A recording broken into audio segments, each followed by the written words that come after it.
Hello again. Why don't you grab a drink, grab a snack, grab a blanket maybe, get cozy, and get ready because we have got some stuff to do today. First of all, we're missing something.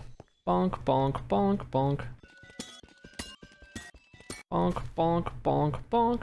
Now, with this out of the way, we can actually get started on stuff. We are going to be making some good use of this. Back to what I had been talking about in the first episode, some of the various ways that we are going to be playing the game with this brand new world, and some of the kind of roundabout means and some of the more scenic route kind of ways to play, if you will, involves not using a traditional zoom mod. Instead, I wanted to make use of the spyglass, which I think is a really, really cool little thing that they added to the game a bit ago, but doesn't really have much use because people just prefer to use zoom mods instead, myself included normally. But why not change it up, and why not utilize some of the things we've been given? When it comes to our to-do list today, that was the smallest thing, so I figured we could get that out nice and early. Another thing you might notice is that we officially have fancy leaves for all of the cherry wood trees now. I'm officially in the 120 release, which means I've gotten a couple more of the mods that we will be using for some quality of life things, as well as updated some vanilla tweak stuff.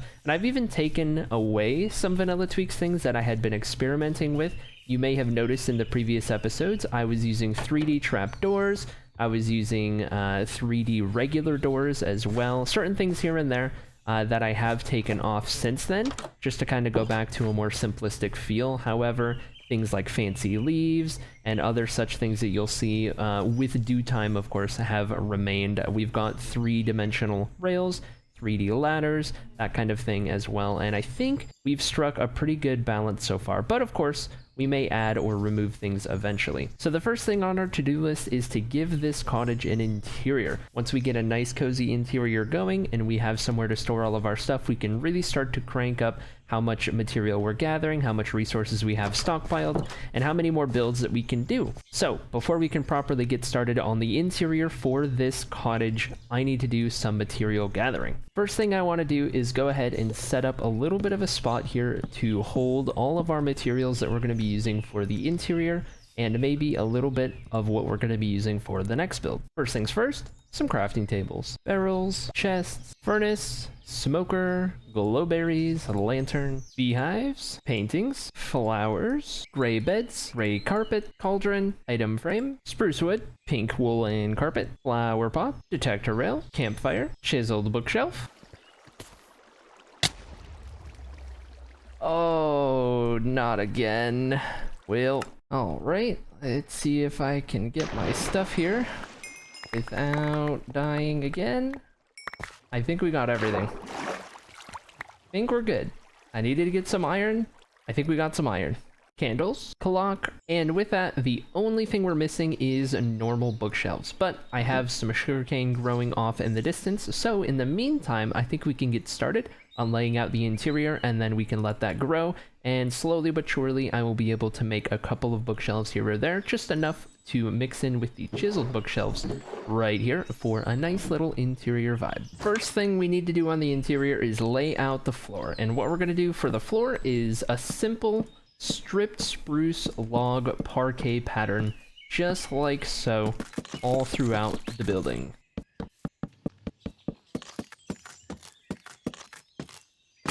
Oh, that works out pretty well. All right, with the floor in place, let's go ahead and put a little bit of a divider wall. To coincide with that, let's go ahead and make sure all of the interior walls are 3 blocks tall. And now with a basic layout for the bottom floor, we can go ahead and do the same thing with this parquet stripped spruce log pattern up on the ceiling slash floor to the second floor above. Ceiling and stairs done, leading up to the second floor. I've also walled off this room over here, which will eventually become the bedroom, and I think we're ready to start detailing. First up is the entryway. And there we have it, a nice little walkway right here. Up next is the kitchen area. And with all of that, that is our kitchen and entryway all completed. We've got a nice little bit of storage in both of these closets over here, as well as littered around the place. We've got a nice little armor stand that we can throw some stuff on, some flowers, some paintings. And overall, I think it is a super, super nice vibe. Now, for the upstairs. The interior should be complete. Up on the second floor, we've got a lovely little fireplace here with a nice little reading area, some lovely views outside of the windows, a clock on the wall, some extra storage, of course, all around the place so that we can tuck some things away. And then we have our bedroom with our very wide bed so that we can spread our legs out just a little bit. Some nice candles up there just to keep it dimly lit. We've even used a couple of the chiseled bookshelves so that whenever we eventually want to put some stuff in here, we can. Overall, I think I'm really happy with it. This should be able to store a good amount of things for now until we can get some more buildings made for storing specific items across the area. There is one more thing we need to do before we fully call this house complete, and that is the name that was suggested by Arden May. And there we have it, the Cherry Creek Cottage. I put the in there because otherwise it's kind of just 3 lines, but then it would either be too far up or too far down and not very centered. So 4 lines it is with the word the at the beginning, but I loved Cherry Creek Cottage. What we're gonna do to make that name make a little bit more sense is we're gonna add some nice little ponds around the area, some nice little streams, little creek if you will. At some point in the future, that'll be on the to-do list, and this should remind me to do it.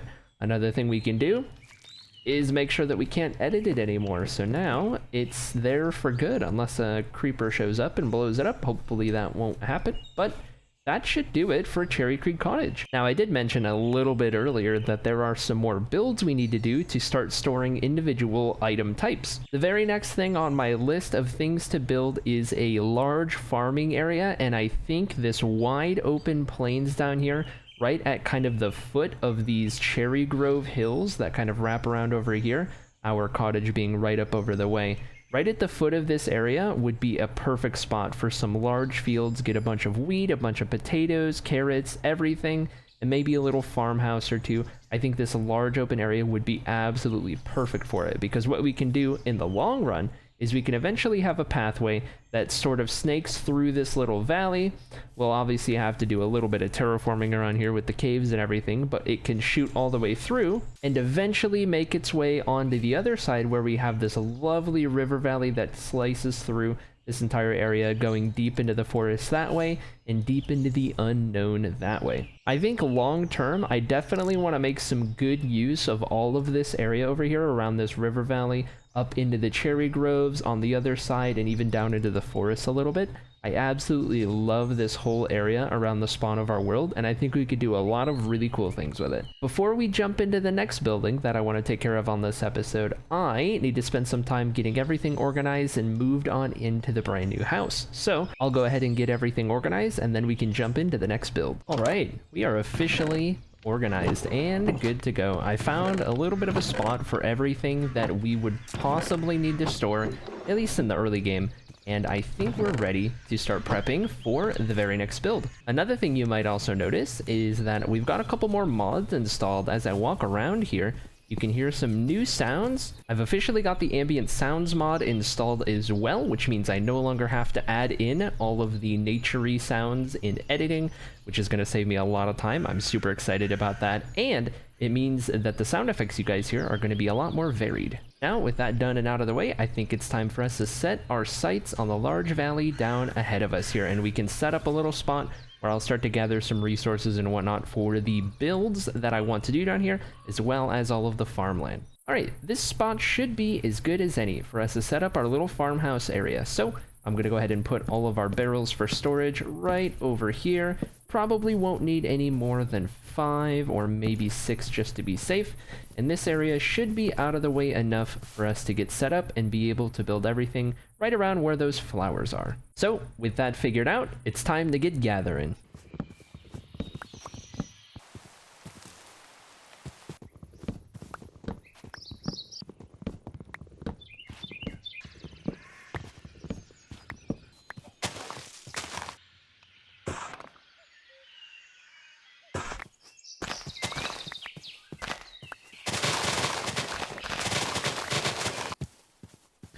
Oh, and it looks like we found a little bit of a snowy region off to the west. I was wondering if we were going to find one around here at some point.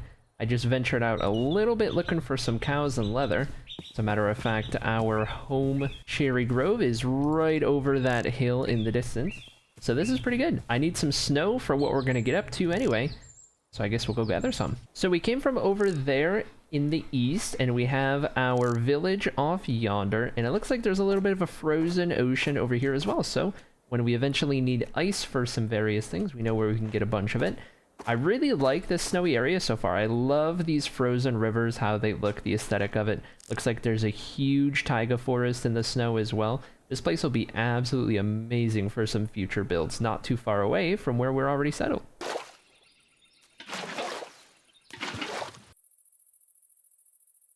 Alright, at this point we've got everything we need between oak wood, spruce wood, dark oak wood, all of the things in here, a couple of things in here, and then some stuff for the interior and utility blocks. I think we are ready to get going on this, so let's jump into it. First things first, I'm going to build a little bit of a walkway up to the front door. From there we can start to frame out the rest of the building.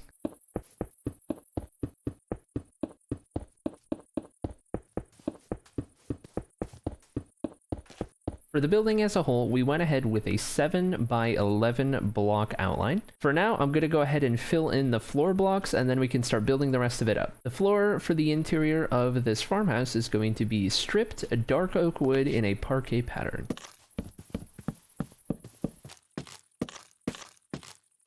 And with the foundation fully complete, it's time to build up the walls. They're going to be a mix of oak planks and stripped oak logs.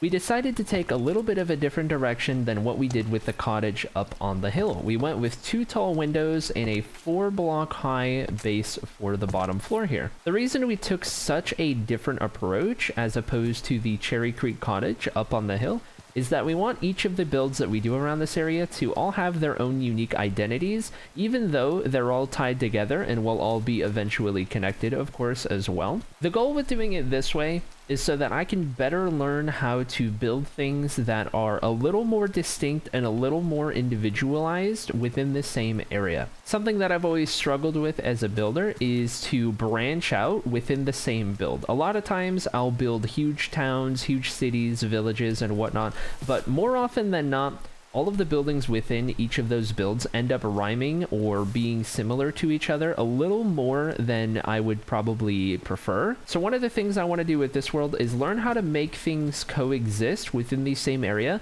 without being too far apart and without being too similar. With that in mind, let's get framing on the rooftop, and then we can move on to the details shortly. For the frame of the roof, we're going to go with more of a barn sort of shape. We're going to start with a stair, upside down stair, and then we're going to go immediately into a full block followed by another stair, and then we're just going to stair it all the way back up to the center.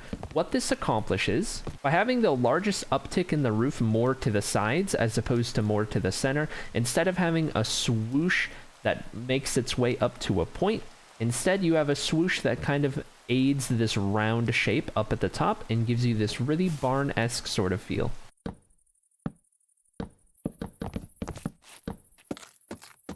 Now, with both ends of the frame connected via the sides, the top, and the bottom of the A-frame here, we're ready to really start fleshing out this roof. So we're going to start with some oak wood in the middle of these A-frames just to plug these up, and then we're going to get on to the rooftop itself, which will be made out of deep slate.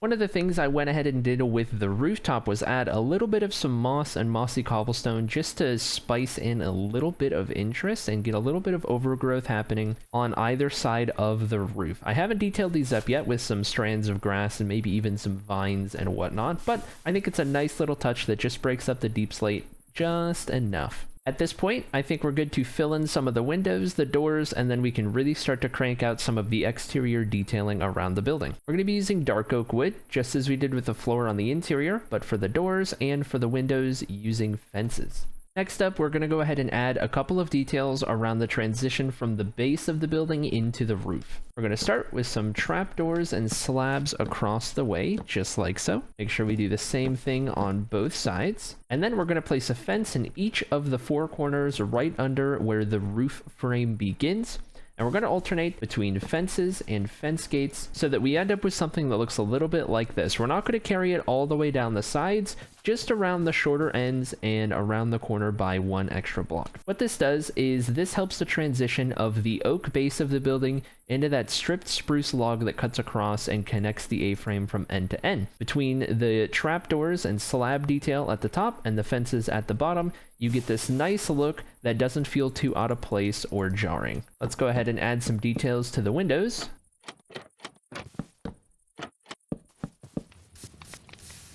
We've got some trapdoors and some campfires to help accent the windows just a little bit, but I think we could do with some planters. Something simple like this should do the trick. A little spruce stair that kind of brings it into the building or away from the building. We've got some birch leaves in there surrounded by some oak trapdoors. And then in the middle, we went ahead and did something different. I think we might put a flower pot on here, and that way we're not repeating the same thing over and over, and we get this nice varied look. We're also going to take this opportunity to add some planters above the highest window towards the peak of the roof on either side. These ones are done using dark oak signs as a nice accent complementing the fences, the door, and the windows as well. And it also lets some more of the foliage kind of show through. Since we're looking at it from this angle, if we use a trapdoor, we're hardly going to see any of the foliage whatsoever, minus the little bits that stick out from the better leaves texture pack. I definitely want to be able to see more of the foliage, so I think this is the perfect way to go for the windows up top. We're not done with the detailing quite yet, but we can already see just how much this build is coming together, and I absolutely love it. To dress up the front walkway leading into the door, we're going to have a couple cobblestone walls on either side and a spruce fence leading in. We're going to go ahead and do a couple of flower pots on the inner parts, and then throw one little lantern probably in the center point right here. Go ahead and plant some flowers. From here, I think we can start working on some of the finer details. Some of the extra leaves, the vines, the chests and barrels, everything around the rest of the exterior that really give it that finishing touch.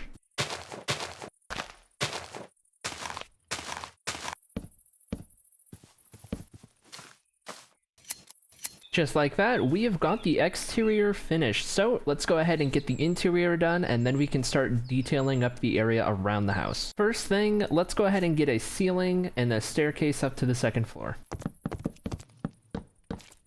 And with that done, we can set up our kitchen and dining area. Now that looks like a pretty cozy kitchen and dining area. I really like this little design. It's pretty subtle. There's nothing too crazy going on. It's open concept. We didn't divide the room up at all, but just something nice, quaint, simple, and cozy. It really does the feel, really ties it all together. We still need to add some carpets, but we're going to do all of that at the very end. For now, let's tackle the second floor.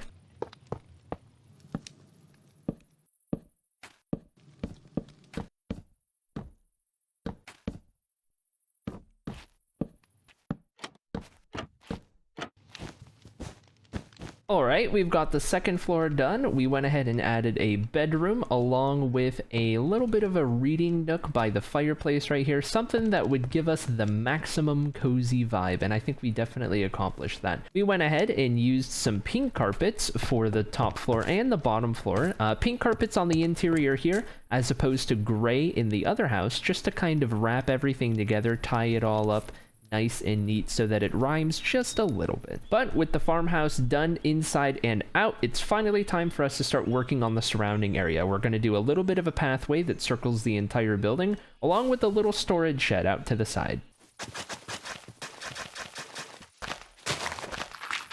We've got the general idea for the pathway around the farmhouse in place. I had to do some terraforming on the far side, and I picked out a nice little spot right here in this mini clearing for our little storage shed. First, we're going to go ahead and build the storage shed inside and out, make sure we get it all detailed up nice and good, and then we can do the finishing touches around the area, which include detailing the pathway, adding some of the fencing, and then working on the farmland. The floor plan of the storage shed is going to be a very simple 5x7.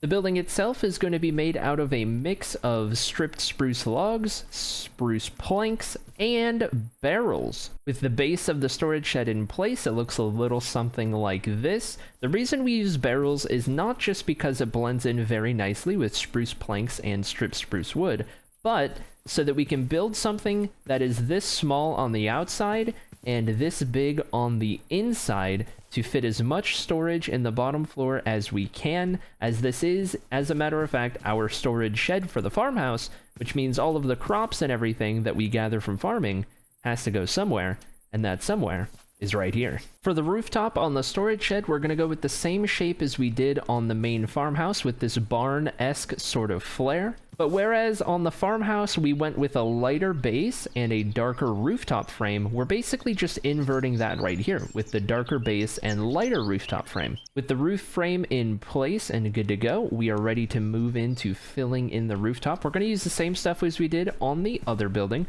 some polished deep slate, some brick deep slate, and a little bit of some moss and mossy cobblestone as well. This one is not going to have a chimney though. Rooftop done, let's go ahead and detail the rest of the exterior, and then we'll wrap up with the interior.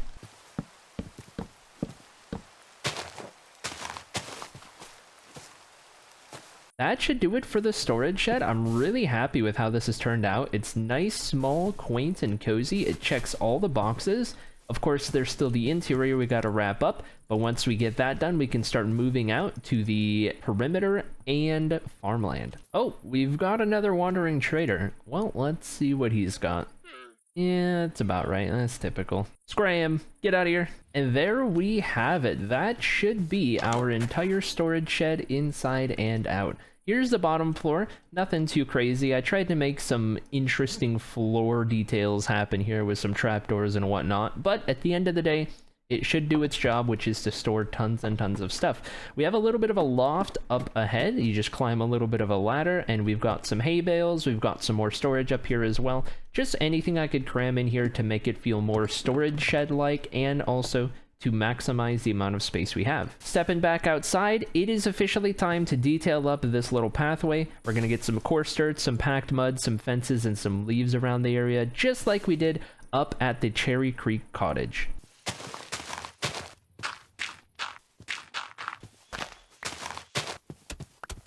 I forgot to bring this up earlier, but by all means, in the comments below this video, let me know what we should call the farmhouse, or just this area in general. Much like we did with Cherry Creek Cottage above, I need a new name, and I want you guys to let me know what your ideas are, because you guys had some really good ones for the last one. What do we call this place?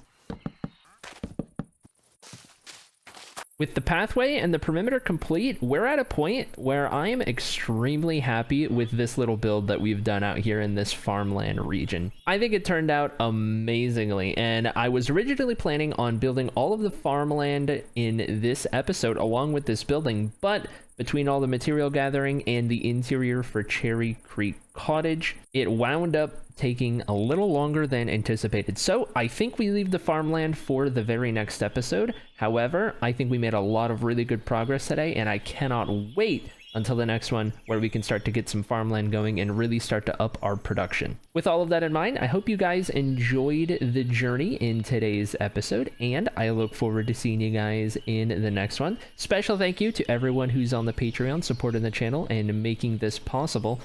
And until the next episode, I will see all of you around.